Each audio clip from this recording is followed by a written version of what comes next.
First విన్న వెంటనే ఇది మరి అందరూ అదే ఎజెండా పెట్టుకుని ఇద్దరిని విడగొడదామని ఎందుకుంటారు, వాళ్ళు పనాలు చేసుకుంటారు, మనం పే చేస్తాం అనుకున్నాం. కానీ యాక్చువల్గా కొంచెం కొంతమంది ఆ డ్యూటీలో ఉంటారు.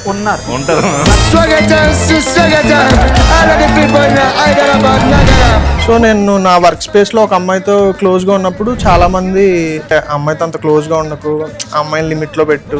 యాక్చువల్ గా నేను ఆ రోజు నుంచి అమ్మాయితో ఎక్కువ క్లోజ్ గా బిహేవ్ చేయడం స్టార్ట్ చేశాను. రీసెంట్ గా sip sip gossip song release అయింది కదా, దాని రెస్పాన్స్ ఎలా ఉంది? అంటే ఆ సాంగే సినిమా థీమ్, సో అది ఖచ్చితంగా లౌడ్ గా చెప్పాలి అనేదే నా ఇంటెన్షన్ అనమాట. కాకినాడలో మీకు తెలుస్తుంటే ఒక వీధంతా సినిమా వీధి ఉంటుంది. సో మాకు డిఎన్ఏలోనే ఉంటుంది సినిమా. కాకినాడ డిఎన్ఏలోనే సినిమా ఉంది. ఎవరు అనలేదా మీరు హీరోలా ఉన్నారు, హీరోలా చేయండి అని? హీరో అవ్వాలంటే ఒక హీరో అయితే నాకు చచ్చిపోయాక కూడా పవన్ కళ్యాణ్. సో హీరో ఎప్పుడు పవన్ కళ్యాణ్, ఇంకా వేరే మేజర్. నేనైతే నాకు చిన్నప్పటి నుంచి చిరంజీవి సినిమాలు అంటే చాలా ఇష్టం. ఇండస్ట్రీకి వచ్చాక ఎప్పుడైనా కలిసారా?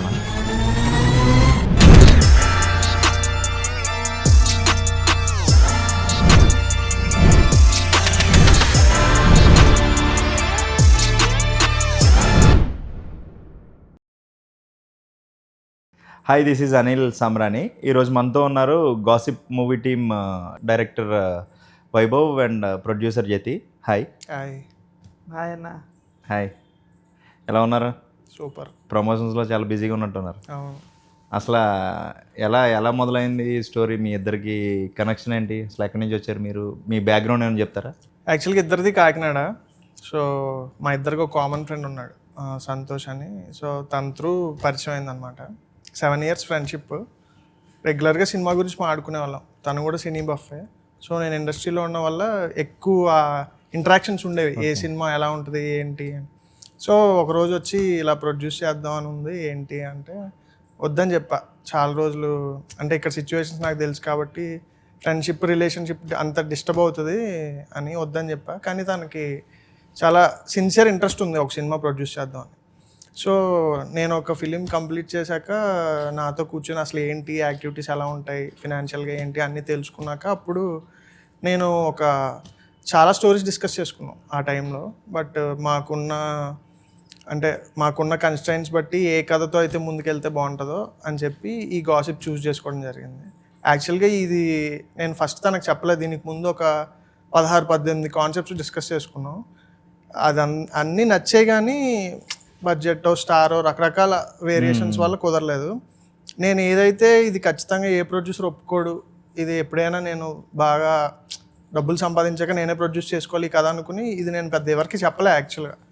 సో ఇంకా అన్నీ చెప్పాక సరే ఇది ఒకసారి చెప్పి చూద్దాం అని చెప్పాక అప్పుడు తనకి ఏమొద్దు ఇదే చేద్దాం, సో ఇందులోనే పొటెన్షియల్ కనబడుతుంది, మనకున్న రిసోర్సెస్లో ఇది బాగా చేయగలం, 100% న్యాయం చేయగలం అని చెప్పి తను చూస్ చేయడం జరిగింది. సో నాకు బేసిక్గా రైటర్ని కాబట్టి ఏ కథని నాకు ఎగ్జైట్మెంట్ ఉంటుంది. బట్ తను ప్రొడ్యూసర్గా దీనికి బాగా ఎగ్జైట్ అయ్యాడు. సో తను ఎగ్జైట్ అయ్యాక ఇంకా మెటీరియలైజేషన్ అంతా స్టార్ట్ చేసి ఆఫీస్ ఓపెన్ చేసి. మీరేంటి అంత సౌండ్ జనరల్లీ అంటే మూవీ ప్రొడక్షన్లోకి మీ బ్యాక్గ్రౌండ్ ఏంటంటే? అంటే అన్న చెప్తుంటే ఒకసారి రీకలెక్ట్ చేసుకుంటున్నాం ఏం జరిగిందని. కంటిన్యూ సినిమా చేద్దాం, ఈ ఫీల్డ్లో ఉందాం అని అనుకున్నాం. కానీ ఏ సినిమాతో స్టార్ట్ చేయాలనుకుంటే ఈ సినిమా స్టోరీ చాలా సింపుల్గా ఉంది. నెక్స్ట్ ఒక రౌండప్ ఉంది సినిమా మొత్తం చూస్తే. సో ఈ సినిమాతో ఫస్ట్ మనం వెళ్తే రెస్పెక్ట్ బాగా మనకి వస్తుంది. మనీ ఫేమ్ అది పక్కన పెట్టినా రెస్పెక్ట్ బాగా వస్తుందనే ఉద్దేశంతో ఇది ఒక స్టార్టప్ కిందే స్టార్ట్ చేసింది. ఇదేమి ఒక మనీ పెట్టే ఇన్వెస్ట్మెంట్ ఒక మెషిన్ కింద ఆలోచించలేదు. ఇద్దరం ప్యాషనేట్. ఇందులో మనం ఏమైనా ఈయన వాయిస్ యూనిక్గా ఉంది. ఈయన అంటే కొంచెం వెనక్కి వెళ్తే ఈయన నాకు ఒక 2 pages PDF పంపించాడు. రాణి అని టైటిల్ అనమాట. ఓకే. 2 page టైటిల్లో ఒక రాణి అనే దాని మీద రాసి నాకు పంపించాక అది మొత్తం చదివాక రైటింగ్ స్కిల్ అయితే ఉంది. సినిమా అంటే మనకి ఏం తెలియదు, మనం చూసి బాగుంది బాగాలేదని చెప్తాం తప్ప సినిమా చేయగలడా లేదా అని తెలియదు. కానీ రైటింగ్ స్కిల్ మాత్రం చాలా ఇంప్రెస్ అయ్యాక వెంటనే అన్న రైటింగ్ అయితే నీది ఉంది, తర్వాత రోజు కలిసినప్పుడల్లా మాట్లాడేవాడిని. కానీ ఆయన చెప్పినట్టే వద్దన్న ఎందుకు లేదు మనకి ఇదంతా, నేను ఏదో 2-3 సినిమాలు కొంచెం ఎస్టాబ్లిష్ అయ్యాక అప్పుడు కొలాబరేట్ అవుదాం అనుకో. కానీ అది వెళ్తూ వెళ్తూ ఉండగా సడన్గా ఈ సినిమా స్టోరీ చెప్పాక లేదు ఇది మనం ఫస్ట్ మూవీ కింద ఇది చేసుకోవచ్చు అని అనిపించి అప్పుడు ముందుకెళ్ళాము. ఓకే, అంటే జనరల్లీ 2% సక్సెస్ రేట్ ఉంది ఇండస్ట్రీలో అంటారు కదా, చాలా తక్కువ సక్సెస్ రేట్. సో చాలా మంది వేరే వేరే బిజినెస్లు, ఫుడ్ బిజినెస్లు, ఆ బిజినెస్లు, ఈ బిజినెస్లు చూస్ చేసుకున్నా, మీరు అండ్ దట్ డెబ్యూ డైరెక్టర్ కదా ఛాన్స్ ఇచ్చి చెయ్యాలి. అంటే డెబ్యూ అంటే నేనేమి ఇప్పుడు ఈరోజు కథ విని నేను ఓకే చేసింది కాదు. Over period of 7 to 10 years ఆయన చూసి అన్నని చూసి నేను వచ్చాను కాబట్టి. రెండోది మూవీ ఇది ఇన్వెస్ట్మెంట్ కింద అనుకోలేదు ఎప్పుడు. ఇది ఒక స్టార్టప్ కిందే ఆలోచించాం. ఒక 4-5 కలిసి స్టార్టప్ చేద్దాం, సక్సెస్ అయితే దాని లిమిట్ ఎక్కువ ఉంటుంది, ఫెయిల్యూర్ అయినా సరే మనం ఎంత మంచి ఇదిలో బయటికి రావచ్చు అనేదే ప్లాన్ చేసుకున్నాం. ఇందాక మీకు చెప్పింది కూడా రిలేషన్షిప్ ఇది అవ్వకూడదు అన్నాడు కదా, అది మెయిన్ పెట్టుకున్నాం. సో బేసిక్గా మీ ఇద్దరు ఫ్రెండ్స్. ఫ్రెండ్స్. సో ఆ ఫ్రెండ్షిప్ బాండ్ మీద ఇది బిల్డ్ చేస్తున్నారు మీరు. కరెక్ట్. ఈ స్టోరీ కథ అదే సినిమా అవుతుంది అని మీకు అనిపించడానికి ఏదైనా రియల్ లైఫ్ ఇన్సిడెంట్ కానీ, లేకపోతే అసలు ఈ కథ రాసుకోవడానికి కానీ ఏదైనా అలా స్ఫూర్తి ఏమైనా ఉందా? స్ఫూర్తి అదంతా పెద్ద పదం, కానీ యాక్చువల్గా గాసిప్ అంటే బేసిక్గా లైఫ్లో అందరూ ఏదో టైంలో గాసిప్ చేస్తారు, లేకపోతే మనం అందరం ఏదో గాసిప్లో ఉంటాం. సో ఇది మోస్ట్ కనెక్టెడ్ థింగ్. కాకపోతే నాకున్న రియల్ లైఫ్ ఎక్స్పీరియన్స్ ఏంటంటే, నేను ఇండస్ట్రీకి వచ్చాక నాకు అమ్మాయిలు ఎవరు క్లోజ్ ఫ్రెండ్స్ లేరు. అంటే ఏదో మామూలుగా పరిచయం అవ్వడం, హాయ్ బాయ్ అంతే తప్ప.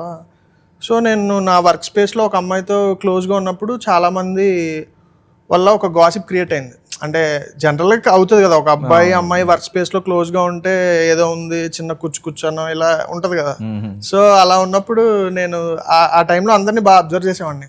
అంటే మేము ఆ వర్క్ స్పేస్లోకి వెళ్ళగానే అందరు ఐసు మా మీద ఉండడం, మేము ఏం మాట్లాడుకున్నా అందులో ఏదో ఒకటి ఎతకడం, లేదంటే ఒక రోజు నిజంగానే మేము ఏమీ మాట్లాడకపోయినా నేను రాత్రి ఏదో గొడవ ఉంటుంది వీళ్ళిద్దరికి, అందుకే కొంచెం డిస్టెన్స్ మెయింటైన్ చేస్తున్నారు ఆ టైప్లో. బట్ ఇది చెప్పుకున్నప్పుడు అంటే నేను ఏదైనా చాలా లైట్గా తీసుకుంటాను కాబట్టి ఇలా ఉంది. కానీ on the other side observe చేస్తే ఇద్దరు మనుషులు తెలియకుండా ఒక గాసిప్ వల్ల చాలా ఎఫెక్ట్ అవుతారు. అంటే మనం సరదాగా మాట్లాడుకుని ఏదో డైలాగ్ వేసి వెళ్ళిపోతాం, కానీ దానివల్ల వాళ్ళ పర్సనల్ లైఫ్ చాలా డిస్టర్బ్ అవుతుంది. అండ్ నాకు ఆ టైంలో అందరూ వచ్చి ఏం చెప్పారంటే, జనరల్గా నీ మీద ఎప్పుడు ఇలాంటి ఒపీనియన్స్ ఉండవు కదా, నువ్వు ఎప్పుడు మళ్ళీ అంటే అమ్మాయితో అంత క్లోజ్గా ఉండకు, ఆ అమ్మాయిని లిమిట్లో పెట్టు, సో ఎక్కువ ఫ్రెండ్లీగా ఉండొద్దు, ఎంతలో ఉంచాలో అంతలో ఉంచు అందరినీ. ఆ టైప్లో చుట్టుపక్కల సో కాల్డ్ వెల్ విషర్స్ ఉంటారు కదా, అంటే వాళ్ళు వెల్ విషర్స్ కాదు, వాళ్ళు అనుకుంటారు వెల్ విషర్స్ అని.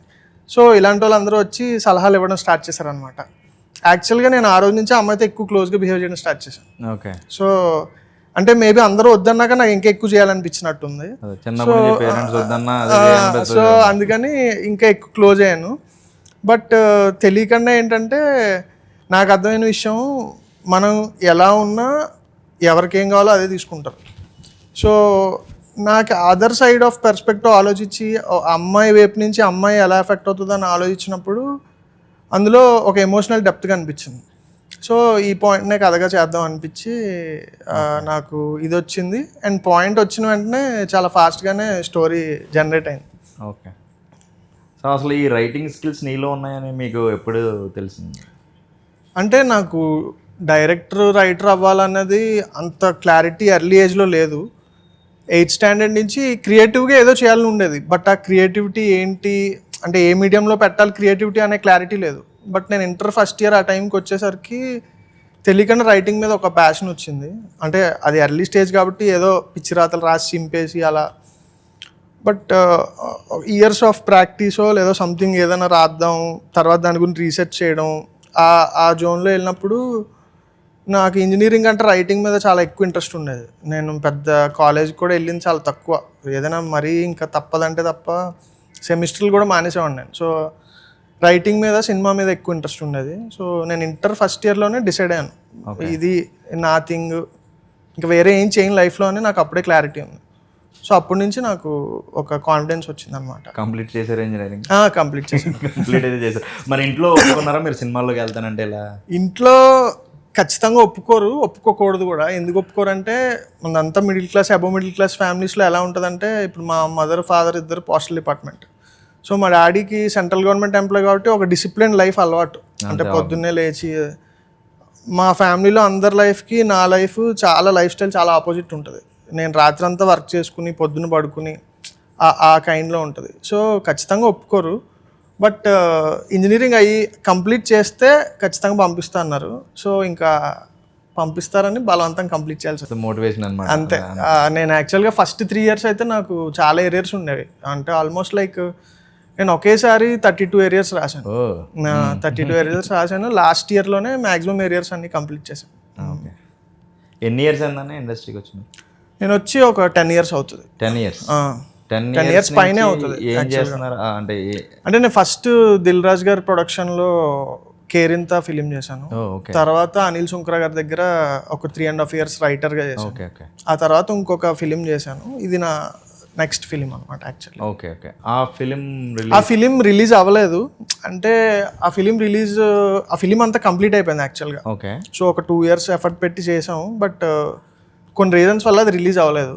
సో ఆ తర్వాత నేను అంటే ఒక పర్టికులర్ టైం వరకు వెయిట్ చేసి తర్వాత నెక్స్ట్ ప్రాజెక్ట్ మూవ్ అయిపోయాను అంతే. Okay okay. సో అంటే టెక్నికల్లీ ఇది మీ సెకండ్ ఫిలిం కానీ రిలీజ్ అయ్యేది ఫస్ట్ ఇదే. Technically second film. Okay. Writing, direction. సొంత డబ్బులతోనే తీయాలి అనుకున్నాడు కదా, బట్ స్టిల్ మీకెందుకు ఈ మూవీ నచ్చింది? అంటే ఇందాక చెప్పినట్టు రెస్పెక్ట్ పార్ట్ పక్కన పెడితే మనం జనరల్గా స్కూల్లో, కాలేజెస్లో వాటిల్లో ఫ్రెండ్స్ మాట్లాడుకునేటప్పుడు వాళ్ళిద్దరూ రిలేషన్షిప్లో ఉన్నారా లేదా లవ్లో ఉన్నారా అని అంటారు. అన్న వెంటనే ఏం కాదురా, ఎంత అబద్ధం, అలా బయటకు వచ్చింది కానీ నిజం కాదు. అప్పుడు వెంటనే ఇంకోడు ప్రూవ్ చేయమంటావా, చూపించమంటావా, వాడికి ఫోన్ చేయమంటావా అన్న వెంటనే మనకేమనిపిస్తుంది, ఏమో నిజమేమో ఇడు అంత ఇదిగా అంటున్నాడు అంటే వెంటనే మనకు కూడా కొంచెం డౌట్ వస్తుంది. నిజమేమో వీడు ఎంత పర్టికులర్గా ఫోన్ చేసి ఒకరిని కలుగుతున్నాడు అంటే కంపల్సరీ నిజమేమో అనిపిస్తుంది. సో అలా గాసిప్కి ఒకవేళ వాల్యూ లేకపోయినా ఒక వాల్యూ యాడ్ అవుతుంది అవతల వాడు చెప్పే పద్ధతి బట్టి, దాన్ని బట్టి. సో ఇది నెరేట్ చేశాడు. ఫస్ట్ నెరేట్ చేశాక కంపల్సరీ దీని క్లైమాక్స్ మెయిన్ చాలా బాగా అనిపించింది. ఆ క్లైమాక్స్ రౌండ్ అప్ చేయడం ఆ మూవీని, అది నచ్చి వెంటనే ఇది మనం స్టార్ట్ చేద్దాం. బడ్జెట్ కూడా మనం ప్లే చేసే బడ్జెట్లోనే ఉంటుంది ఇది మనం స్టార్స్ని పెట్టడంగానే యాక్టర్స్ పర్ఫార్మెన్స్ చేసే వాళ్ళని పెట్టుకుని ముందుకు వెళ్దామని అలా డిసైడ్ అయింది సినిమా. మీరు ఎప్పుడు డిసైడ్ అయ్యారు అసలు ఈ సినిమాల్లోకి వద్దాం అంటే? మీకు మూవీ బఫ్ అని అర్థమైంది ఇద్దరు. అంటే మేము కాకినాడ ఇద్దరు ఉన్నది కాకినాడలో మీకు తెలుస్తుంటే ఒక వీధంతా సినిమా. సో మాకు డిఎన్ఏలోనే ఉంటుంది సినిమా. సినిమా ఉంటుంది. సినిమాలో రావడం ఒకటైతే దాని గురించి తెలుసుకున్న వాళ్ళు ఎవరైనా ఉంటే అది వేరే ఛానల్ ఉంటుంది. అందరికీ సినిమాతో ఏదో రకంగా లింక్ అవుదామని ఉంటుంది. అవునవును. కానీ అది ప్రాపర్గా మనకు ఒక ఆపర్చునిటీ వచ్చినప్పుడు అది యూటిలైజ్ చేసుకోవడం, అది మన స్కోప్లో ఉందా లేదా, అక్కడ మెచ్యూరిటీ యూస్ చేసుకుని మనం స్టెప్ వేసుకోవాలి. అలా కుదిరిన స్టెప్ ఇది. ఓకే. అంటే ఏ సినిమాలైనా చూస్తారా ఇద్దరికి కామన్ మూవీస్ అసలు? అంటే ఈ ఇన్ఫ్లుయెన్స్ అంటారు కదా మనం, ఫ్యానిజం ఆర్ ఇన్ఫ్లుయెన్స్, అదే ఎవరు అట్లా ఏమైనా ఉందా? ఒక సినిమా కానీ ఒక డైరెక్టర్? అన్ని తెలుగు సినిమాలు ఒక స్టేజ్లో అన్ని చూసేవాళ్ళం. ఓకే. మేజర్ నేనైతే నాకు చిన్నప్పటి నుంచి చిరంజీవి సినిమాలు అంటే చాలా ఇష్టం. ఓకే. మెగా అభిమాని. మెయిన్ చిరంజీవి సినిమాలన్నీ. మాకు సత్యగౌరి అనే థియేటర్ ఒకటి ఉంటుంది కాకినాడలో. ఓకే. సో అక్కడ కొంచెం 1-2-3 days గొడవలు అవుతాయి. దాని తర్వాత కొంచెం ఖాళీ అయ్యాక మా నాన్న తీసుకెళ్లేవారు. మొత్తం 4 కలిసి వెళ్ళేవాళ్ళం. వెళ్ళి సినిమా చూసి బాక్సులు కట్టుకుని ఫుడ్, అప్పట్లో ఇంకా బాక్సులు ఎలా చేసేవారు, ఫుడ్ కట్టుకుని మ్యాగీ చేసుకుని అది తింటూ సినిమా పేర్లు. డాడీ బాగా గుర్తు నాకు. డాడీ సినిమా ఎందుకో బాగా గుర్తు. రిక్షా ఓడి నుంచి నాకు బాగా గుర్తుంది. థియేటర్లో చిరంజీవి సినిమా మిస్ అవ్వకుండా చూడడం అనేది గుర్తుంది. ఇంచుమించు టాగూరు చదువు మేము ఇంటర్మీడియట్ తర్వాత అంతవరకు అన్ని సినిమాలు సత్యగౌరిలో చూడడం బాగా గుర్తుంది. ఓకే. ఇండస్ట్రీకి వచ్చాక ఎప్పుడైనా కలిసారా? లేదు. మీకు అలా మూవీ ఆర్ డైరెక్టర్ ఇన్స్పిరేషన్ కానీ, హీరో ఇన్స్పిరేషన్ కంటే నాకు, నేను చిన్నప్పటి నుంచి ఎక్కువ పవన్ కళ్యాణ్ ఫిలిమ్స్ చూసే బాగా ఇదయ్యేవాడిని. సో అంటే ఒక ఇంపాక్ట్ క్రియేట్ చేసేవారు ఆయన. More than acting on screen ఆయన పర్సనాలిటీ చాలా ఇంట్రూవింగ్గా ఉండేది. అంటే సినిమా చూసి వచ్చాక ఎక్కువ ఆయన మ్యానరిజమ్స్ కానీ లేదా ఆయన బిహేవియర్ దాని మీద చాలా ఎక్కువ ఇంపాక్ట్ ఉండేది. మోర్ దాన్ చాలా ఫ్యాక్టర్స్. అంటే ఆ టైంలో ఖుషీ టైంలో బ్యాగ్స్ కానీ, ఆయన ఒక పర్టికులర్ హెయిర్ స్టైల్ కానీ, అందరూ అంటే చాలా మందికి తెలిసి ఎవరికి తెలియదేం కాదు. బట్ సో నేను అది ఇంటర్ నుంచి ఇంక ఇంజనీరింగ్ వచ్చేటప్పటికి అది పీక్లోకి వెళ్ళిపోయింది అనమాట. ఓకే. అంటే చుట్టుపక్కల friends maximum Pawan Kalyan fans అవ్వడం, బర్త్డేలు చేయడం, కాలేజ్లో గొడవలు అవ్వడం, డిబార్ అవ్వడం, ఇలాంటివన్నీ ఇంకా చాలా స్టోరీ ఉంది. సో ఇంకా అలా అలా అది పెరుగుతూ వెళ్ళింది తప్ప తగ్గలేదు ఎక్కడ ఏ పాయింట్లో కూడా. మరి ఇంట్రెస్ట్తో హీరో అవ్వాలని అనుకోలేదు? ఎవరు అనలేదా మీరు హీరోలో ఉన్నారు, హీరోలో చేయండి అని? హీరో అంటే హీరో వరకు ఎలా ఉంటుందంటే హీరో మెటీరియల్ అలా కనిపించే వాళ్ళు వీధికి 10 మంది ఉంటారు, ఓకే. కానీ హీరో అయిన వాళ్ళు ఊరికి ఒకరు కూడా ఉంటారు. ఓకే. అదే చిన్న లాజిక్ అందరు మిస్ అవుతారు. సో హీరో అంటే జస్ట్ స్క్రీన్ ప్రెజెన్స్ ఉండి కొంచెం కాన్ఫిడెంట్గా ఉండి కొంచెం రంగు ఉంటే హీరో అయిపోతాం అనుకుంటారు, కానీ అది యాక్చువల్లీ ఫాల్స్. హీరో అవ్వాలంటే ఒక ఎక్స్ ఫ్యాక్టర్ ఉండాలి. ఎక్స్ ఫ్యాక్టర్ అంటే ఏంటంటే తెలియకుండా ఒక మనిషి ఒక 10 మందిలో ఉన్నప్పుడు చాలామంది అతను ఏం చేయకపోయినా అతని మీద ఫోకస్ పడాలి. సో హీరో అవడం అనేది ఎక్స్ట్రీమ్లీ టఫ్ థింగ్. అది అంటే మనం ఏదో అనుకుంటాం కానీ అది నిజంగా చాలా దానికి చాలా కలిసి రావాలి. అంటే అది న్యాచురల్గా మనం కష్టపడితేనే జరిగే పని కాదు. బట్ డైరెక్షన్ అలా కాదు. మన హార్డ్ వర్క్ మేబీ లేట్ అవ్వచ్చు కానీ ఎప్పుడో అప్పుడు పే చేస్తుంది. 10 ఏళ్ళకో 20 ఏళ్ళకైనా పే చేస్తుంది. బట్ హీరో అనేది ప్యూర్, అది డిపెండ్స్ ఆన్ చాలా క్రాఫ్ట్స్ మీద డిపెండ్ అయి ఉంటుంది. ఒక హీరోని ఎలివేట్ చేయాలంటే 24 క్రాఫ్ట్స్ పనిచేసి ఎలివేట్ చేస్తే తప్ప. సో అండ్ ఆ ఆరా ఉండాలి, ఆ పర్సనాలిటీ ఉండాలి, నలుగురికి నచ్చే ఒక అట్రాక్షన్ ఉండాలి. సో హీరోకి చాలా థింగ్స్ ఉండాలి. జస్ట్ చూడడానికి బాగుంటేనో లేకపోతే బాగా మాట్లాడితేనో ఉంటే అది సరిపోదు, ఖచ్చితంగా. డైరెక్షన్ ఆర్ రైటర్లో మీకు ఫేవరెట్ కానీ ఇన్స్పిరేషన్ కానీ? అంటే నాకు యాక్చువల్గా అంటే పర్టికులర్గా పర్సన్ పేరు చెప్పను కానీ సినిమాలు చాలా ఇష్టం నాకు. అంటే నాకు పూరి గారి సినిమాలు చాలా ఇష్టం. సో పూరి గారిది ఆయన రైటింగ్ స్టైల్ నాకు ఇష్టం. అంటే చాలా చిన్న సీన్లో కూడా ఒక ఇంటెన్సిటీ క్రియేట్ చేయగలుగుతారు. అంటే అసలు మనం ఊహించాం ఈ సీన్ ఇంత ఇంటెన్స్గా చెయ్యొచ్చా అని. ఎగ్జాంపుల్ చెప్పాలంటే ఈడియట్ అనుకుంటా, if I strongly remember. Idiot సినిమాలో బజార్లో రోడ్డు మీద నడుస్తూ ఉంటారు కొంతమంది రౌడీలు, రవితేజ గారి చెల్లెల్ని ఏదో ఏడిపించడానికి వచ్చి ఏదో ఒక డైలాగ్ ఏదో వేస్తారు సంథింగ్. అయిపోయాక ఆ విలన్ కొట్టబోతుంటే రవితేజ గారు కాలర్ పట్టుకుంటాడు. కాలర్ పట్టుకోగానే చంటిగడి కాలర్ పట్టేసుకున్నావు అంటారు, నువ్వు చాలా పెద్ద తప్పు చేస్తావురా, సరేరా ఎలాగ పట్టుకున్నావు కాబట్టి అని చెప్పి ఆయన నుదురుతో కొడుతూ ఒక డైలాగ్ ఉంటుంది ఏంటంటే, నీకు ఒకడే డాడీ అయితే ఈ కాలర్ పట్టుకోరా అని కొడుతూ ఉంటారు అన్నమాట. అంటే ఆ సీన్లో అంత రాయాల్సిన అవసరం ఏం లేదు, బట్ అది చాలా న్యాచురల్ రైటింగ్. అంటే నిజంగా మనం ఎవరితో అయినా గొడవ పడితే మనం ఎలా రియాక్ట్ అవుతామో క్యారెక్టర్ అలా బిహేవ్ చేస్తాం. అండ్ అది ఎఫర్ట్ పెట్టి రాసిన రైటింగ్ కూడా కాదు. అంటే ఇప్పుడు పేపర్ పెట్టుకుని పెన్ పెట్టుకుని ఇప్పుడు నేను చాలా మంచి సీన్ రాయాలి అనే థాట్ ఏమి ఉండదు. అది ర్యాండమ్గా ఒక ఫ్లోలో వస్తుంది. సో నాకు ఆయన రైటింగ్లో ఉన్న న్యాచురాలిటీ, ఇంటెన్సిటీ అంటే చాలా ఇష్టం. అండ్ ఫేవరెట్ ఫిలిమ్స్ అంటే నాకు స్కార్ఫేస్ చాలా ఇష్టం. And Satya cinema all time favourite. Scarface and Satya నా కైండ్ ఆఫ్ ఫిలిమ్స్ అనిపిస్తాయి. మీరు కూడా చాలా తక్కువ రోజుల్లో పూరి గారిలాగే తీసారని అంటున్నారు ఇందాక యతితో మాట్లాడుతున్నప్పుడు. అంటే అలా కంపేర్ చేయలేము ఖచ్చితంగా, కాకపోతే నాకున్న కన్స్ట్రైంట్స్లో క్లారిటీగా అయితే తీసాను. బట్ కంపేర్ అయితే చేయలేము. ఆయనలా తీసాము అన్నది పెద్ద మాట. బట్ ఫస్ట్ నుంచి క్లారిటీ ఉండడం వల్ల అందరినీ అలా సెట్ చేసుకోవడం వల్ల 23 days సింగిల్ స్కెడ్యూల్, ఎక్కడ బ్రేక్ లేదు అసలు. Single schedule 23 days continuous. అంటే ఈ మూవీ అనుకున్నప్పుడు అంటే రాసియే అనుకున్నారా మీరు, లేకపోతే డిఫరెంట్ ఆప్షన్స్లో? అసలు యాక్చువల్గా ఫస్ట్ కథ అనుకున్నాం. ఓకే. అంటే ఈ పలానా అమ్మాయిని పెట్టుకుందాం, ఆ పలానా హీరోయిన్ పెట్టుకుందాం అని నేను థాట్ లేదు. అండ్ నేను మ్యాక్సిమం స్టోరీ ఓరియంటెడ్ మూవీసే చేస్తాను. అంటే నాకు లేకపోతే అంత ఎగ్జైట్మెంట్ రాదు. అంటే నాకు ఎప్పుడు ఒక మనిషి ఏం కాదు. అంటే ఒక మనిషిని పట్టుకుని ఈ మనిషితో కథ రాయాలి, ఈ మనిషితో సినిమా తీయాలి అనేది నా మైండ్లో ఉండదు. నేను అనుకున్న కథ చెప్పాలి, నా వాయిస్లో చెప్పాలి అని ఉంటుంది. సో ఈ కథ అనుకున్నాక అంటే 2-3 ఆప్షన్స్ వచ్చాయి. బట్ యాక్చువల్గా చెప్పాలంటే ఫ్రాంక్గా రాసి సెట్ అవుతుందని నేను అనుకోలేదు. బట్ ఆఫీస్కి వచ్చి తను మాతో మాట్లాడి అంతా చేశాక నాకు ఎక్కడో తన మీద అంటే కాన్ఫిడెన్స్ వచ్చింది. ఎందుకంటే నేను ఇది కంప్లీట్ ఒక ఫ్యామిలీ ఎమోషనల్ స్టోరీలో తీసుకొచ్చాను అనమాట. సో తెలుగు ఫ్యామిలీలో ఎమోషన్స్ అది తను కరెక్ట్గా చేయగలదా అంటే ఎక్కడో నాకు కొన్ని క్వశ్చన్స్ ఉన్నాయి. అఫ్ కోర్స్ తను చాలా నాకంటే ముందు 10 సినిమాలు చేసింది, నాకు ఇది సెకండ్ ఫిల్మ్ అవ్వచ్చు, కానీ తను ఆల్రెడీ వెరీ ప్రూవ్డ్. బట్ నా క్యారెక్టర్కి అవుతుందా లేదా అనే క్వశ్చన్ తప్ప తన క్యాపబిలిటీ గురించి క్వశ్చన్స్ లేవు. సో తనతో అనుకున్నాక బట్ స్క్రిప్ట్ రీడింగ్ సెషన్స్ అంతా చూసాక నాకు కాన్ఫిడెన్స్ వచ్చింది. అండ్ తను తెలుగు కూడా చాలా బాగా మాట్లాడుతుంది. సో బట్ ఆన్ సెట్ వెళ్ళాక యాక్చువల్గా రాశి కనుక ఈ సినిమా చేయకపోతే ఈ సినిమా పొజిషనింగ్ కానీ ఈ సినిమా చూసినప్పుడు వచ్చే ఎక్స్పీరియన్స్ కానీ చాలా డిఫరెన్స్ ఉంటుంది. ఎందుకంటే కథ అంతా అజంతా అనే క్యారెక్టర్ మీద జరుగుతుంది.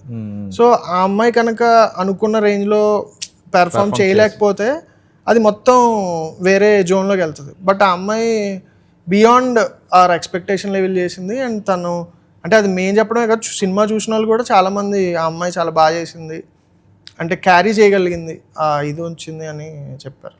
సో ఆ విషయంలో యాక్చువల్గా రాశిని పెట్టుకోవడం one of the best decision ఈ గాసిప్ ఫిలింకి. ఇప్పుడు ఇండస్ట్రీ అంతా ఫైనాన్షియల్స్ గురించి మాట్లాడుతుంటే మీరు మాత్రం ఎమోషనల్, రెస్పెక్ట్ ఇవే మాట్లాడుతున్నారు బ్రో. మీకు అంతా అంటే ఫస్ట్ సినిమా కదన్నా, 2-3 సినిమాలకి నేను కూడా మీరు కూడా మాట్లాడతారా?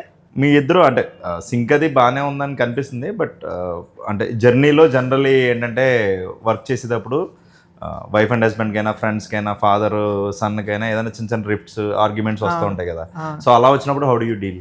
అంటే ఒకటి మంచి ఏం జరిగిందంటే ఇద్దరు స్టార్ట్ అవ్వకముందే మెయిన్ తన ఫస్ట్ సినిమాలో జరిగిన ఇష్యూస్ వల్ల లేకపోతే జనరల్గా ఇండస్ట్రీలో జరిగే ఇష్యూస్ వల్ల నన్ను కూర్చోబెట్టి చెప్పాడు, మన ఇద్దరి మధ్యలో చాలా ఇష్యూస్ వచ్చే ఛాన్సెస్ ఉంటాయి, ఆ టైంలో మనం ఎలాగ రియాక్ట్ అవుతామో అదే మన మెచ్యూరిటీ. రెండోది చాలామంది వాళ్ళు మనకి దగ్గర అవడానికి నీ గురించి నాకు, నా గురించి నీకు చెప్పడం కూడా జరుగుతుంది. సో మనం అది మైండ్లో పెట్టుకుని ముందుకు వెళ్దాం అన్నట్టు ప్రిపేర్ చేశాడు. సో ప్రిపేర్ చేయడం వల్ల నేను ఫస్ట్ విన్న వెంటనే ఇది మరీ ఇదేంటిది, మరి అందరూ అదే ఎజెండా పెట్టుకుని ఇద్దరిని విడగొడదామని ఎందుకుంటారు, వాళ్ళు పనాలు చేసుకుంటారు, మనం పే చేస్తాం అనుకున్నాం. కానీ యాక్చువల్గా కొంచెం కొంతమంది ఆ డ్యూటీలో ఉన్నారు కానీ అది చాలా ట్రిక్కీ పార్ట్. అది ఏ ప్రొడ్యూసర్కి ఇద్దరు మెయిన్ ఫ్రెండ్స్ అవడం వల్ల ఏదైనా ఇష్యూ వచ్చినా వెంటనే అన్న ఏంటిది అని అడిగితే వెంటనే అలా కాదు ఇలా అని వెంటనే ఫోన్లో మాట్లాడేసుకోవడం వల్ల దాన్ని దాచి మళ్ళీ బ్రూ చేయలేదు ఎప్పుడు. క్లియర్ కూడా పెద్ద పదం, కానీ అసలు అంతవరకు కూడా వెళ్ళలేదు. అసలు ఒక ఇష్యూ వచ్చేంత వరకు కూడా వెళ్ళకుండా ఇద్దరు కలిపి నవ్వుకున్నారనమాట, ఇలా జరిగింది ఇలా అంటున్నాడు ఏంటన్నానంటే ఇది ఇలా జరిగిందని వెంటనే హాఫ్ ఇన్ఫర్మేషన్ వస్తుంది కదా, ఫుల్ ఇన్ఫర్మేషన్ వచ్చాక వెంటనే అది పీపుల్ మనం ఎలా ఉన్నా అంటే ఒక రీలే ఫుల్ గా చూడలేకపోతున్నాం కదా. మీరు 10 years ఇదే డ్రీమ్ తో ఎలా అంటే డౌన్స్ ఇవన్నీ, అప్స్ డౌన్స్ ఇవన్నీ వస్తూ ఉంటాయి కదా. అంటే నేను ఎప్పుడు వేరే ఆప్షన్ ఏం అనుకోలేదు, నాకు రైటింగ్ డైరెక్షన్ వచ్చినప్పటి నుంచి ఇదే అనుకున్నా. సో వేరే ఆప్షన్ ఒకవేళ ఇది వర్కౌట్ అవ్వకపోతే ఇంకోటి, ఇది అవ్వకపోతే ఇంకోటి అనే అది అసలు నా మైండ్లోనే లేదు. అంటే చుట్టుపక్కల వాళ్ళు చుట్టాలు డిస్కస్ చేయడం తప్ప నాకు అసలు వేరే ఇప్పటికీ వేరే ఏంటనే క్వశ్చన్ ఎప్పుడు రాలేదు నాకు, ఇది కాకపోతే ఏంటనే క్వశ్చన్ రాలేదు. సో నాకు ఎవరైనా అడిగినా దానికి నిజంగా ఆన్సర్ ఏం చెప్పాలో అర్థం.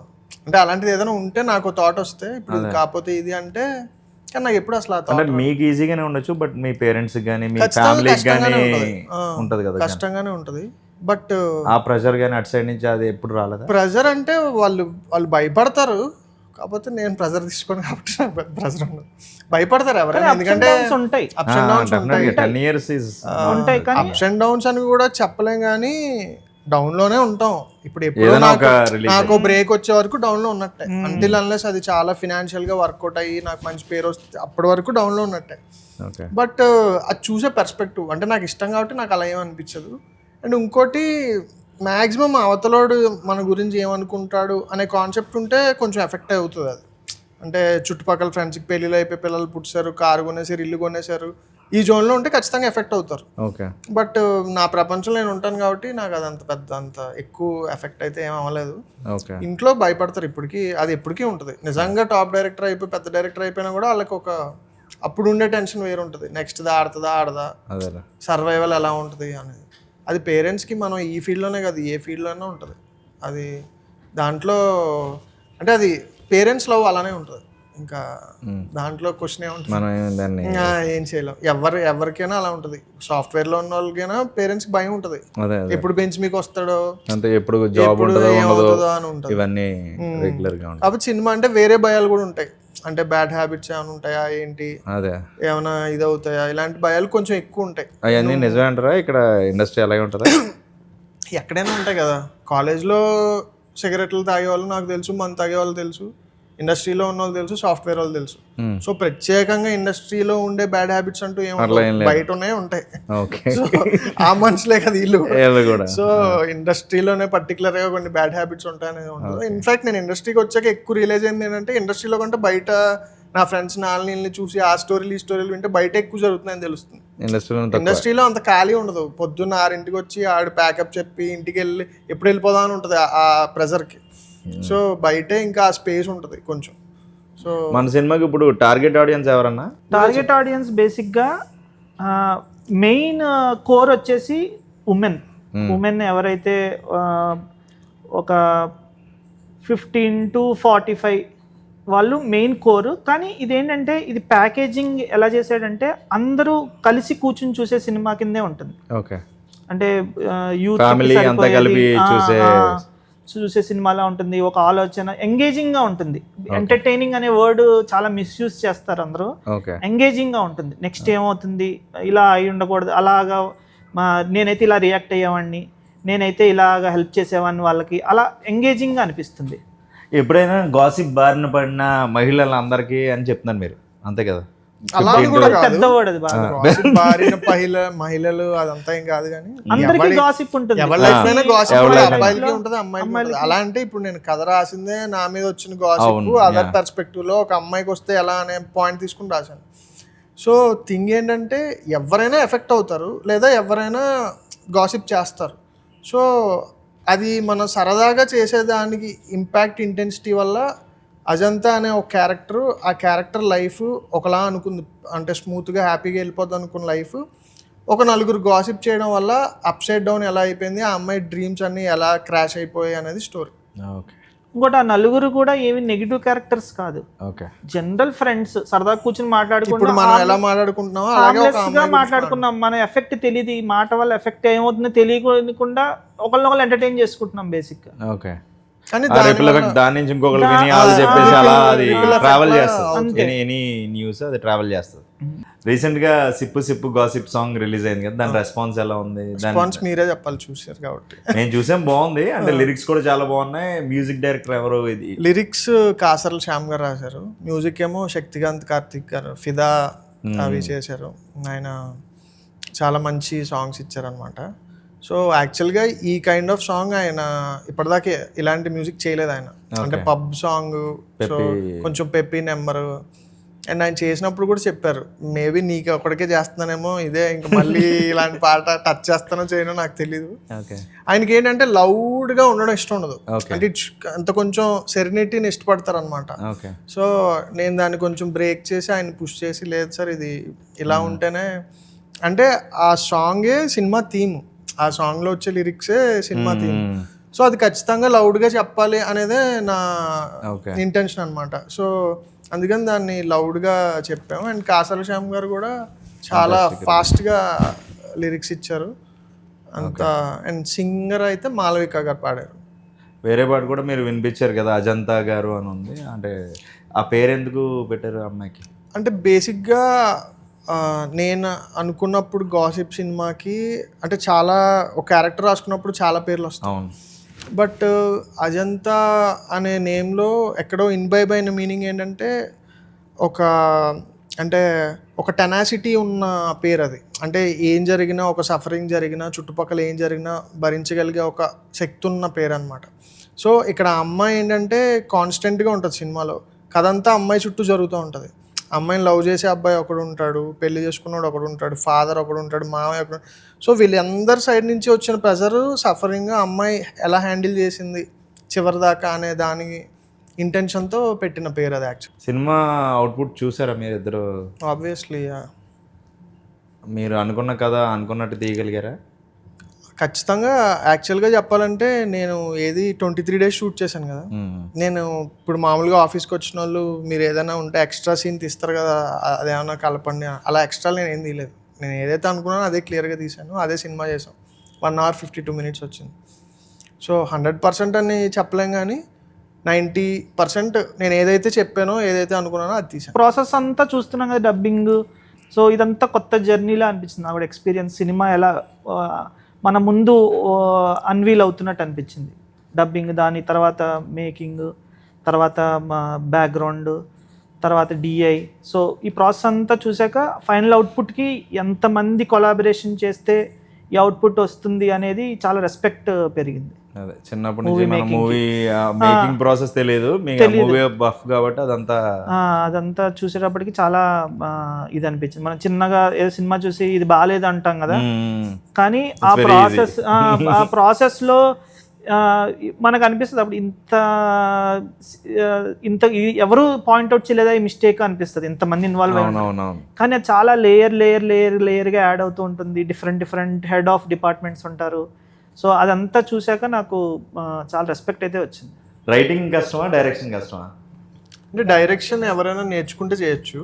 అంటే దానికి ఒక డెఫినేషన్ ఉంటుంది, ఈ షార్ట్ ఇలా పెట్టాలి, ఇది ఇలా ఉండాలి అంటే బేసిక్ డైరెక్షన్ ఎవరైనా చేయొచ్చు. బట్ రైటింగ్ అనేది ఎక్కడో ఇన్వైబ్ అయ్యి ఉండాలి, నేర్చుకుంటే రాదు రైటింగ్. మనకు ఒక తృష్ణ ఉండాలి, దీని గురించి మనం చెప్పాలి, మన వాయిస్తో చెప్పాలి, ఇది ఇలా క్వశ్చన్ చేయాలి అని ఒక. ఇప్పుడు నేను తీసిన సినిమా కూడా జానరా సోషల్ సెటైర్. అంటే ఎక్కడో ఒక పాయింట్ నన్ను బాగా డిస్టర్బ్ చేయడం వల్ల ఒక థాట్ వచ్చి, ఒక ఐడియా వచ్చి, ఆ థాట్ని దాన్ని జనరేట్ చేసి ఒక కథ చెప్పగలిగాను. సో రైటింగ్ ఎప్పుడూ ఎవరు నేర్పించలేరు, అది స్వతహాగా మనకి రాయాలి అనేది ఉండాలి. డైరెక్షన్ అయితే నేర్చుకుంటే వస్తుంది అనేది నా సెల్ఫ్ ఒపీనియన్. ఇందాక కూడా మీరు రియల్ టైంలో మీరు మీ ఫ్రెండ్ ఇబ్బంది పడిన సిచ్యుయేషన్ బట్టి మీరు ఇది కథ డెవలప్ చేశాను, ఇన్స్పైర్ అయ్యో ఆర్ ఇదే అని చెప్తున్నారు కదా. సో అంటే లైఫ్ టువర్డ్స్ లైఫ్ మీకు అంత అండర్స్టాండింగ్ ఉందా, అంత పెయిన్ ఉందా? అంటే ఇబ్బంది పడి అంటే ఇప్పుడు నేను మ్యాక్సిమం ఏదైనా ఒక నాకు ఏదైనా ఒక టఫ్ సిచ్యువేషన్ వచ్చినా నేను క్యారీ అవే అవును, దాన్ని అబ్జర్వ్ చేయడానికి ట్రై చేస్తాను. అంటే ఇప్పుడు ఎగ్జామ్ ఫెయిల్ అయిపోయాము, దాంట్లో డ్రామా ఎత్తుక్కోను, అయ్యో నెక్స్ట్ టైం పాస్ అవుతామా లేదా అంతా. ఆ ప్రాసెస్ అబ్జర్వ్ చేస్తా. సో ఫస్ట్ నుంచి నాకు ఏది జరిగినా ఒక అబ్జర్వ్ చేసే ఐడియాలజీ ఉంది. సో నేను ఎక్కువ ఎఫెక్ట్ అవ్వలేదు. నేను జనరల్గా ఎక్కువ అంత పర్సనల్గా తీసుకోను, దేన్ని అంత హార్ట్కి తీసేసుకుని అయ్యో ఇదే లైఫ్ అని అనుకోను. బట్ నాతో పాటు ఒక అమ్మాయి ఉండి అదర్ పర్స్పెక్టివ్లో అదర్ షూస్లోకి వెళ్ళి ఆలోచించినప్పుడు, ఒక ఫ్యామిలీ ఉండి ఆ ఫ్యామిలీకి ఇలాంటి గాసిప్ వినబడితే, ఒక పద్ధతిగా పెరిగిన ఒక మన మిడిల్ క్లాస్ ఫ్యామిలీలో ఒక అమ్మాయి వాళ్ళ పేరెంట్స్ కానీ లేకపోతే ఆ అమ్మాయిని బాగా ప్రేమించే వాళ్ళు వింటే ఇలాంటి గాసిప్, అసలు వాళ్ళు ఎలా రియాక్ట్ అవుతారు, ఆ రియాక్షన్ వల్ల ఆ అమ్మాయి లైఫ్ ఎలా ఎఫెక్ట్ అవుతుంది అనే దాంట్లోంచి వచ్చింది. సో మోర్ దాన్ జరిగిన దాంట్లో నాకు నష్టమేం జరగలేదు. ఆ గాసిప్ రావడం వల్ల నేను ఈ సినిమా తీశాను. సో నాకు ఇందులో వచ్చిన లాభమే కానీ, బట్ ఓవర్వ్యూ అబ్జర్వేషన్లో అందరూ నాలో ఆలోచించారు కదా. ఆబ్వియస్గా మీరు ఒక పర్టికులర్ సిచ్యువేషన్ జరిగినప్పుడు ఒక్కొక్కళ్ళు ఒక్కొక్కలా తీసుకుంటారు ఆ సిచ్యువేషన్, నమ్మేలా కూడా చెప్తారు వాళ్ళు అవతల వాళ్ళు. సో అంటే ఇందాక ఎత్తి చెప్పినట్టు దానికి నేను ప్రూవ్ చేయనా ఆ టైప్లో కొంచెం బల్లగుద్ది మాట్లాడతారు. సో ఎలాంటి వాడికైనా ఒక అమ్మాయి క్యారెక్టర్ని క్వశ్చన్ చేసినప్పుడు ఎక్కడో ఆ బిలీవ్ చేసే క్యారెక్టరిస్టిక్స్ కూడా యాడ్ చేస్తారు. సో ఇదంతా చూసి ఈ ప్రాసెస్లో నాకు ఈ కథ అమ్మాయి పర్స్పెక్టివ్లో చెప్తేనే చాలా కరెక్ట్ అని అనిపించింది అనమాట. సో అప్పుడు ఈ ఐడియా కన్సీవ్ చేసి ఇలా రాశాను. అసలు ఎలా రాస్తారన్న కదా, నేను ఎలా రాస్తారో కన్నా ఎలా రాయకూడదో నేను చెప్తాను. ఎందుకంటే ఈస్ట్ వెస్ట్ గోదావరి నుంచి వచ్చిన వాళ్ళందరూ సినిమా చూసి దాన్ని జడ్జ్ చేసి దీనికన్నా బాగా సినిమాని రాయగలనని అనుకుని ఒక ఏజ్ లో అందరూ అనుకుంటాం. కొంచెం జాబ్ చేసే టైంకి, జాబ్ వచ్చే టైంకి ఏం చేస్తాం అంటే మన దగ్గర డబ్బులు ఉంటాయి కాబట్టి ఫస్ట్ గోవాకి 2 టికెట్లు వేసుకుంటాం, ఒక ఫ్రెండ్ అని తీసుకుని వెళ్తాం. ఏమైనా అంటే మనం రైటింగ్ లో పడిపోతే మనం వాడు హెల్ప్ చేస్తాడు. ఫస్ట్ బ్యాంకాక్ వెళ్ళాలనుకుంటాం కానీ అంత బడ్జెట్ లేదు కాబట్టి గోవాకి పోతాం. ఇప్పుడు బ్యాంకాక్ ఇంకా ఇది తక్కువ ఉంది ఇప్పుడైతే ఉన్న సిచ్యువేషన్. సో గోవాకి వెళ్ళి కూర్చుంటాం, రాస్తాం, ఒక లైన్ రాద్దాం అనుకుంటాం కానీ సగం వెళ్ళేటప్పటికి పెన్ను ముందుకే జరగదు. ఎందుకంటే మనం ఆలోచిస్తూ రాసేస్తాం. ఆలోచన రాయడం 2 సైమిల్టేనియస్గా అవుతుంటాయి.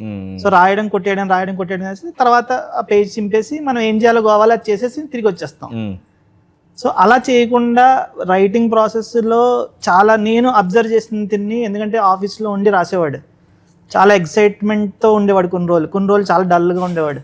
కొన్ని రోజులు ఇంకా పడుకోకుండా 48 hours ఎట్ ఏ స్ట్రెచ్ రాసేవాడు. రాసి తర్వాత రోజు నేను వెళ్ళిన వెంటనే చాలా ఎక్సైట్మెంట్ చెప్పేవాడు, అన్న ఈ లైన్ వచ్చిందంటే నిజంగా ఆ లైన్లో మనకి చాలా మనకు కూడా ముందు చెప్పిన కథకి ఇంత ఇంప్రూవ్మెంట్ అయిందా ఓ 2 రోజుల్లో అనేది అనిపిస్తుంది. సో అది నేను అబ్జర్వ్ చేశాను. రైటింగ్ ప్రాసెస్ టెక్నికల్గా ఆయన ఎలా రాయాలో ఆయన చెప్తాడు. అయితే మీరు కూడా డైరెక్షన్లో రైటింగ్లో వెళ్దామని ట్రై చేశారా? ఇది చూశాక అసలు వెళ్ళకూడదని ఫిక్స్ అయ్యాను. అది మన కప్ ఆఫ్ టీ కాదు, దానికి చాలా ఒక అది కొంత గిఫ్టెడ్ ఉంటుంది రైటింగ్. ఇప్పుడు రెండోది ఇంకొకటి చాలా ఈజీగా అనేస్తారు, రైటర్ అంటారు. సినిమా రైటర్ అంటే ఎవరైనా రైటర్ అనేయచ్చు, హీరో అయినా రైటర్ అనేయచ్చు, ప్రొడ్యూసర్ అయినా ఎవరైనా రైటర్ అనేయచ్చు. కానీ యాక్చువల్ రైటింగ్ వేరు, రైటింగ్ క్రెడిట్ వేసుకోవడం వేరు. సో టెక్నికల్గా అన్న నువ్వు ఎక్స్ప్లెయిన్ చేయన్న రైటింగ్ ప్రాసెస్. అంటే నా రైటింగ్ ప్రాసెస్ వరకు చెప్తా. రైటింగ్ ప్రాసెస్ ఖచ్చితంగా ఎవరికి వాళ్ళకి చాలా డిఫరెంట్ ఉంటుంది, అంటే వాళ్ళ పర్సనాలిటీ బట్టి. నేను అంటే చాలామంది నాకు చెప్పేది ఏంటంటే రైటింగ్ రాయాలంటే చాలా మంచి మూడ్ ఉండాలి, ఒక సెంటెడ్ రూమ్ ఉండాలి, లేదంటే ఒక మంచి అంబియన్స్ ఉండాలి, లొకేషన్ ఉండాలి అంటారు. కానీ అదేం ఉండదు. యాక్చువల్గా ఒక పర్టికులర్ సిచ్యువేషన్ మన ప్రోవోక్ చేస్తుంది లేదా ఎగ్జైట్ చేస్తుంది. ఎగ్జైట్ చేసినప్పుడు ఆ మూమెంట్లో మనకు ఒక థాట్ వస్తుంది. ఆ థాట్ ఒక డైలాగ్ అవ్వచ్చు, లేదా ఒక లాగ్ లైన్ అవ్వచ్చు, లేదా ఒక కథలా మార్చవచ్చు. దాని పొటెన్షియల్ ఉన్న థాట్ ఏదో అదే మనం ప్రోవోక్ చేస్తుంది. ఇప్పుడు మనకి రోజుకి ఒక 10 ఆలోచనలు రావచ్చు. ఇప్పుడు ఇక్కడికి వచ్చినప్పుడు ఇంటర్వ్యూ నుంచి అలాగా. ఇప్పుడు సరే, ఇప్పుడు మీరిద్దరు మాట్లాడుకున్నారు, ఆ టైంలో నా మైండ్లో ఇప్పుడు ఏదో ఒక థ్రిల్లర్ థాట్ వచ్చింది. ఫర్ ఎగ్జాంపుల్, ఇప్పుడు మనందరం చాలా సీరియస్ ఇంటర్వ్యూలో ఉంటే ఎవరో ఒకరు మన ముగ్గురులో ఒకరిని కాల్చారు. ఎందుకు కాల్చారు అన్నది కదా, అక్కడి నుంచి ఓపెన్ చేస్తాం. అలా ఎక్కడి నుంచైనా ఏ థాట్ నుంచైనా ఏదైనా తీసుకోవచ్చు. దానికి ఏమి పర్టికులర్ ఒక బుక్కే ఉండదు, అంటే ఇలాగే రాయాలి ఇలా చేయాలని. బట్ నువ్వు తీసుకున్నది చాలా ఎగ్జైటెడ్గా ఎంగేజింగ్గా చెప్పగలగాలి, ఫస్ట్ థింగ్. సెకండ్ థింగ్, అందులో పొటెన్షియల్ ఒక్కొక్కసారి ఒక పాయింట్ విన్నప్పుడు తీసుకున్నప్పుడు చాలా బాగా అనిపిస్తుంది. బట్ సగం జర్నీ చేశాక అందులో పొటెన్షియల్ కనిపించదు. ఎంత చెప్దామన్నా ఎక్కడో ఏదో సంథింగ్ ల్యాగ్ అవుతుంటుంది. కొన్ని బలవంతంగా పుష్ చేసి చెప్తారు, అక్కడ తెలిసిపోద్ది. అంటే లేదు కానీ ఇంకా లాగేరా అని అంటారు. సో కొన్ని ఎంత చెప్పినా ఇంకా ఏదో మిగిలిపోద్ది, అంటే ఇంకా పార్ట్ 2 చెప్పొచ్చు, దీనికి 10 పార్ట్లు చేయొచ్చు అని ఉంటుంది. సో డిపెండ్స్ ఆన్ నువ్వు తీసుకునే ఆ ఎలిమెంట్, అది నిన్ను ఎగ్జైట్ చేస్తే నీ పర్సనాలిటీకి అది నువ్వు ఎంత బాగా చెప్పగలవు అనే దాన్ని బట్టి ఉంటుంది. అండ్ ఇంకా మరి వేరే కంట్రీలో వెళ్ళి రాయడం నాకు తెలీదు. నేనైతే ఎక్కడైనా రాయగలను, పంపించలేదు అన్నమాట రాయడానికి. అలా అవసరం లేదు. ఇప్పుడు ఇక్కడ థాట్ వస్తే ఫోన్లో అయినా రాసుకుంటాను తప్ప బడ్జెట్ సినిమాలో పెట్టన్నా అన్నాను. సో నాకు ఆ ప్రాబ్లం ఏం లేదు, ఎక్కడైనా రాస్తాను. అది ఆ టైంకి అది రావాలంతే. సినిమా చూసాక దిస్ వన్ సీన్ డిఫైన్స్ మీ అని మీలో రైటర్ గారి డైరెక్టర్ గారి అనిపించిందా? అనిపించింది. యాక్చువల్గా ఒక సిచ్యువేషన్ ఉంటుంది, అంటే అజంతా క్యారెక్టర్ గురించి గాసిప్ బ్యాచ్ వీళ్ళు మాట్లాడుకున్నాక రవివర్మ ఆయన అదే అజంతా వాళ్ళ మామయ్య క్యారెక్టర్ విని వచ్చి వీళ్ళ ఫాదర్తో అమ్మాయిని పెంచిన విధానం గురించి ఫైట్ చేస్తారనమాట. వాళ్ళిద్దరి మధ్య వచ్చిన సీను అనిపించింది అక్కడ నాకు. అంటే అది ఆన్ సెట్ షూట్ చేసినప్పుడే మాకు అందరికి చాలా హై వచ్చింది. యాక్చువల్గా ఆ సీన్ షూట్ చేశాక అందరు క్లాప్స్ కొట్టారు. అంటే వాళ్ళిద్దరు పెర్ఫార్మెన్స్కి, నా డైరెక్షన్కి రైటింగ్ కాదు, వాళ్ళిద్దరు పెర్ఫార్మెన్స్కి. అంటే వాళ్ళు చాలా ఇన్వాల్వ్ అయిపోయి వాళ్ళు గ్లాస్ టేబుల్ మీద పెట్టే విధానం, ఒకరితో ఒకరు ఫైట్ చేసుకునే విధానం చూసి సెట్లో క్లాప్స్ కొట్టారు. అండర్లైన్ గా అది మీ రైటింగ్ మీ డైరెక్షన్ కదా మేబీ. బట్ ఎంత రాసినా ఇప్పుడు అలాంటి ఇప్పుడు సినిమాలో ఉన్న సీన్లు అన్ని నేనే రాసాను, కానీ ఆ టైంకి యాక్టర్ ఎక్సెల్ అయ్యి అది పెర్ఫామ్ చేసి మనం రాసిన దానికి బియాండో లేదంటే దాన్ని మ్యాచ్ చేయగలిగిన అందరూ అలాగే ఎగ్జైట్ అయ్యారు. అంటే ఇప్పుడు ఫర్ ఎగ్జాంపుల్ అటసే ఒక సీన్ మనం బాగా రాసాం అనుకుంటాం, బట్ మనం ఏదైతే బాగా రాసామని స్క్రిప్ట్లో అనుకుని ఈ సీన్ చాలా బాగా వర్కౌట్ అవుతుంది అనుకుంటామో, ఆన్ సెట్కి వెళ్ళేటప్పటికి ప్రాక్టికల్ సిచ్యువేషన్స్ చాలా వస్తాయి. ఆ రోజు వర్షం పడిపోవడం, లేదంటే ఎవరైతే యాక్టర్ చేయాలో ఆ యాక్టర్ లేట్గా రావడం, ఆ యాక్టర్ మూడ్ బాగోపోవడం, బట్ బడ్జెట్ కన్స్టెంట్స్ వల్ల ఆ రోజు షూట్ కంప్లీట్ చేయాలవడం, ఇలాంటి చాలా ఫ్యాక్టర్స్ ఉంటాయి. సో ప్రతిదీ మనం అనుకున్నాం కాబట్టి చాలా బాగా జరగదు. మనం ప్రతిదీ బాగా చేయాలనుకుంటాం, ఒక్కొక్కసారి కుదురుతుంది, ఒక్కొక్కసారి కుదరదు, ఫర్ మెనీ రీజన్స్. ఇంకొకటి శక్తి సార్ మ్యూజిక్ డైరెక్టర్, ఆయన కూడా ఒక పాయింట్ ఏం చెప్పారంటే, ఫాదర్ డాటర్ మధ్యలో డైలాగ్స్ నువ్వు చాలా బాగా రాసేవు అన్నారు. నేను కూడా చాలా బాగా రాశాడంటే అవును బాగా రాసాడు అనుకున్నా, కానీ ఆయన ఏమిచ్చాడంటే ఫాదర్ అవ్వకుండా ఫాదర్ డాటర్ మధ్యలో సెంటిమెంట్ రాయడం అంటే అది రైటింగ్. కానీ ఇంకొకరి దగ్గర నుంచి ఎంపతి ఉండి అటు సైడ్ నుంచి ఆలోచించగలగడం, అది రైటర్కి ఉండాల్సిన క్వాలిటీ ఏమో కానీ అది ఎక్స్ప్లెనేషన్ విన్నాక నాకు కూడా చాలా ఎక్సైట్ అయ్యాను నేను. నిజమే కదా. మీ ఫాదర్ కి ఏమన్నా రిలేషన్, అదే దానికి ఏమన్నా అది వేరేలా ఉంటుంది. అది బయటికి చెప్పుకునే అంటే అలా వేరేలా అంటే ఏం కాదు. ఆబ్వియస్గా ఇంజనీరింగ్ వరకు చాలా ఎక్కువ కొంచెం హాట్గా ఉండేది. ఓకే. ఎందుకంటే నాకు సినిమా ఇష్టం, మా డాడీకి నేను జాబ్ చేయడం ఇష్టం. సో ఒక పాయింట్లో నేను ఇంట్లో ఉన్న వల్ల మా డాడీ హెల్త్ పాడైపోతుందని హాస్టల్కి కూడా వెళ్ళిపోయాను. ఓకే. అంటే రోజు నేను తిరిగే తిరుగుళ్ళు ఇవన్నీ చూసి రోజు ఆయన కొంచెం ప్రెజర్ ఫీల్ అవడం ఇదంతా. అదే. సో లాస్ట్ 2 years నేను హాస్టల్లో ఉన్నాను ఇంజనీరింగ్. ఓకే. సో బట్ తర్వాత ఇంజనీరింగ్ అయ్యాక వచ్చి కన్విన్స్ చేసి వచ్చాక సో ఇప్పుడు బాగానే ఉంది. ఇప్పుడు హ్యాపీ, డాడీ కూడా హ్యాపీ. ఇప్పుడు పర్లేదు. అంతే కదండి. ఇప్పుడు మిడిల్ క్లాస్ ఫాదర్ సినిమాకి వెళ్తా అంటే ఇదిగో తీసుకో ఈ చెక్ తీసుకుని వెళ్ళి ఓ 2 years ట్రై చేస్తారా బేటా అని ఎందుకంటే అలా ఉండదు కదా. అండ్ వాళ్ళ భయంలో కూడా ఆబ్వియస్ గా వెరీ జెన్యూన్ లవ్ అది. మనం ఫ్యూచర్ ఎలా కనిపిస్తుంది అన్న? నెక్స్ట్ సినిమా ప్లానింగ్ ఏమైనా ఉందా? ఉన్నాయి. నేను ఫస్ట్ చెప్పినట్టే ఒక 10 scripts అనుకున్నాం కదా. అనుకున్న వాటిలో చాలా మంచి మంచి పాయింట్స్ ఉన్నాయి. సేమ్ కాంబినేషన్ లో అనుకుంటున్నారా? అంటే డైరెక్టర్ అంతే. అది అంటే మీ ఇద్దరం ఇది ముందు నేను ఇందాక చెప్పినట్టు డైరెక్టర్ ప్రొడ్యూసర్ కింద కాకుండా ఒక స్టార్ట్అప్ కిందే ఫీల్ అయ్యాం. ఓకే. చాలా క్వశ్చన్స్ వస్తాయి, చాలా ట్రబుల్ షూటింగ్ చేస్తుంటాం ఇద్దరం. ఇది ఇలా వెళ్దామా అనుకుంటాం, లేదు ఇలా వద్దు ఇలా వెళ్దాం, అలా కొంచెం ఫాస్ట్ పేస్ మీద వర్క్ చేస్తూ వెళ్ళే వాళ్ళమే. అలా అని చెప్పి ఇంకెవరితోనూ వర్క్ చేయకూడదని ఆయనకి లేదు, నాకు లేదు. కానీ ఇద్దరం అయితే మాత్రం integral part of this studio. A project చేసినా ఇద్దరం డెసిషన్స్ తీసుకుంటాం. అంటే నేను బయటికి వెళ్ళి వేరే ఏదైనా చేసినా తన ఇన్పుట్స్ ఉంటాయి, తను వేరే డైరెక్టర్తో ఎవరితో అయినా చేసినా. ఎందుకంటే మేము ఇద్దరం కలిసి స్టార్ట్ చేసాం కాబట్టి. మీ సినిమా ఎందుకు చూడాలో ఆడియన్స్ కి అని చెప్తారా? సినిమా ఎందుకు చూడాలనేది ప్రతి సినిమాకి అడుగుతారు. But end of the day జనాలు సినిమా ట్రైలర్ నచ్చితే, కంటెంట్ నచ్చితే, సాంగ్స్ నచ్చితేనే చూస్తారు. మనం ఏదో ఇప్పుడు అంటే ఇంటింటికి వచ్చి ఈ ప్రోడక్ట్ ఎందుకు కొనాలి అన్నట్టు చెప్తే ఖచ్చితంగా ఎవరు కొనరు. కాకపోతే నేనైతే ఒకటి చెప్తాను, any kind of art, any kind of film, మనం ఏదైనా సంథింగ్ మనం ఇన్వెస్ట్ చేసిన టైము, మనం ఇన్వెస్ట్ చేసిన మనీ ఎంతో కొంత వర్త్ ఉండాలనుకుంటాం. గాసిప్ వరకు ఏంటంటే అందరినీ ఎంతో కొంత ఆలోచింపజేస్తుంది. బట్ ఇది మెసేజ్ ఓరియంటెడ్ ఫిలిం ఏం కాదు. గాసిప్ చేసుకునే వాళ్ళకి, గాసిప్ చేసే వాళ్ళకి, గాసిప్ వల్ల ఎవరైతే ఎఫెక్ట్ అవుతున్నారో వాళ్ళందరికీ ఒక కైండ్ ఆఫ్ ఒక న్యూ పర్స్పెక్టివ్ అంతే. ఇది అంటే ఇది నేను సొసైటీలో జరుగుతుంది చూసే తీసాను తప్ప నేను కొత్తగా వచ్చి ఇందులో చెప్పింది లేదు. బట్ చెప్పిన విధానం కొత్తగా చెప్పడానికి ట్రై చేశాను అంతే. ఓకే అన్న, thank you. All the best for the movie. Thank you.